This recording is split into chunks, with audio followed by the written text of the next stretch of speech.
তাওহীদ media, বিশুদ্ধ ইসলামের পথে।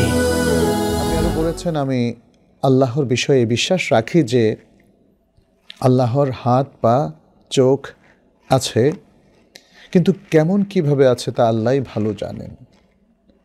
আমার জন্য সমস্যা হচ্ছে, আমি যখনই এ বিষয়ে পড়াশোনা করি বা কারো বক্তৃতা শুনি, তখন আমার অন্তরে মানুষ বা অন্যান্য সৃষ্টির মতো করে চিন্তা চলে আসে। এটার জন্য আমি খুব বেশি চিন্তায় আছি। এমন চিন্তার জন্য কি আমার ঈমান চলে যাবে? আমার করণীয় কি? প্রথমত আমরা বলবো এটা ওয়াসওয়াসা।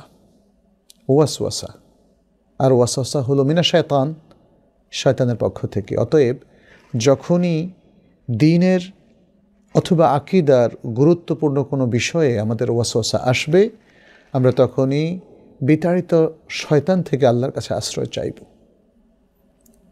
আমরা আল্লাহর কাছে আশ্রয় চাওয়ার মধ্য দিয়ে এই চিন্তা থেকে আমরা সরে যাব।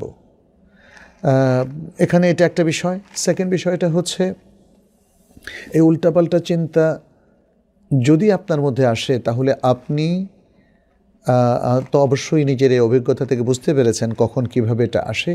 আপনি সেই সিচুয়েশনগুলোকে অ্যাভয়েড করবেন, অথবা চিন্তা আসার সাথে সাথে আপনি চিন্তাটাকে অন্য জায়গায় নিয়ে যাবেন, বা আপনার মন মানসিকতাকে অন্য জায়গায় এঙ্গেজ করবেন।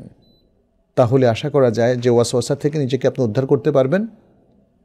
মানে আপনি প্রথমত আল্লাহর কাছে আশ্রয় চাইবেন, বিতাড়িত শয়তান থেকে আপনি নিজেকে মুক্ত রাখবেন, তারপরে নিজেকে ভালো কোনো কাজে এঙ্গেজ করবেন, ভালো কোনো চিন্তা এঙ্গেজ করবেন, অথবা আল্লাহর যিকরে এঙ্গেজ করবেন, কোরআন পাঠে এঙ্গেজ করবেন, সালাতে এঙ্গেজ করবেন।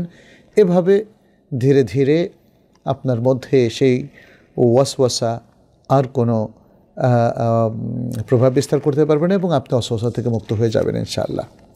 প্রসঙ্গত আরেকটা কথাও বলি, এটাকে বলা হয় আল ওয়াসওয়াসা আল কাহরিয়া অথবা আল ওয়াসওয়াস আল কাহরি। অর্থাৎ কিছু ওয়াসওয়াসা আছে মানুষের ইচ্ছার বিরুদ্ধে এবং তার এখতিয়ারের বিরুদ্ধে তাকে পেয়ে বসে। এটাকে বলা হয় মারাদুন নাফসি। এটা একটা মানসিক রোগ। মানসিক রোগের উপর মানুষের কোনো হাত নেই। যেমন কারো জ্বর হলে গা গরম হয়ে যায়। এখন সে যদি বলে যে না, আমি চাই ঠান্ডা থাকুক, এটা হবে না তো। জ্বর ভালো না হওয়া পর্যন্ত তার শরীর গরমই থাকবে, তাই না? কারো মাথা যদি ব্যথা করে, তাহলে মাথা ব্যথাটা দূর না হওয়া পর্যন্ত তার কাছে অস্বস্তি লাগবে এবং কষ্ট লাগবে, মাথায়ও কষ্ট লাগবে, মাথা ঘোরাবে অথবা মাথার মধ্যে একটা অস্বস্তি সে অনুভব করবে। তো এগুলোকে বলা হয় কাহরি। এটা শারীরিক রোগের ক্ষেত্রেও হতে পারে, মানসিক রোগের ক্ষেত্রেও হতে পারে। অনেককে দেখা যায়, আল্লাহ তাদেরকে সুস্থ করে দিন, আমি দোয়া করছি।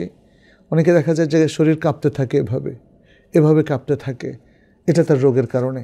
তিনি চাইলেও, যদি আপনি বলেন এই ভাই আপনি কাঁপছেন কেন, বন্ধ করুন, তিনি তো বন্ধ করতে পারবেন না। অতএব কোনো রোগীকে এভাবে বলাও ঠিক নয়। তাকে খুব সহানুভূতির সাথে বলা, ভাই আপনার কোনো উপকার করতে পারি কি না, বা আপনার চিকিৎসায় আমি কোনো হেল্প করতে পারি কিনা ইত্যাদি বলতে পারেন। তো এই ধরনের যে ওয়াসওয়াস কাহরি অথবা মারাদ কাহরি, বাধ্যতামূলক ইচ্ছার বিরুদ্ধে যে রোগ আমাদের উপর চড়াও হয়, চাই সেটা মানসিক হোক অথবা শারীরিক হোক, এটা আল্লাহর পক্ষ থেকে ইবতেলা, পরীক্ষা, ট্রায়াল। বান্দার উচিত সবর করা এবং এই কাহরি বা বাধ্যতামূলক অবস্থার জন্য আল্লাহ তাকে পাকড়াও করবেন না। লা ইউকাল্লিফুল্লাহু নাফসান ইল্লা উসআহা। আল্লাহ কাউকে তার সাধ্যের অতীত তাকলিফের বোঝা, কষ্টের বোঝা চাপিয়ে দেন না। অতএব ভাই নাদিম, আমি বলবো, আপনার যদি কখনো মনে হয় এটা একটা ওয়াসওয়াস আল কাহরি, অর্থাৎ বাধ্যতামূলক, যেটা আপনি চাইলেও দূর করতে পারছেন না, এরকম ওয়াসওয়াসা হয়ে যায়, তাহলে আপনার চিকিৎসা নিন। এটা একটা মানসিক রোগ। অতএব মানসিক রোগের যে চিকিৎসা, সেটা আপনাকে করতে হবে।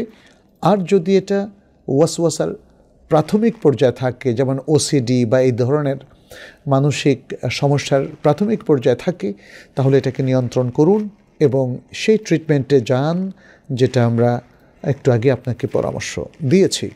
আর এটা একটু বাড়তে থাকলে তখন যিনি সাইকোলজিস্ট অথবা সাইকিয়াট্রিস্ট, এই উভয় ধরনের বিশেষজ্ঞদের আমাদের কিছু পরামর্শ নিতে হবে।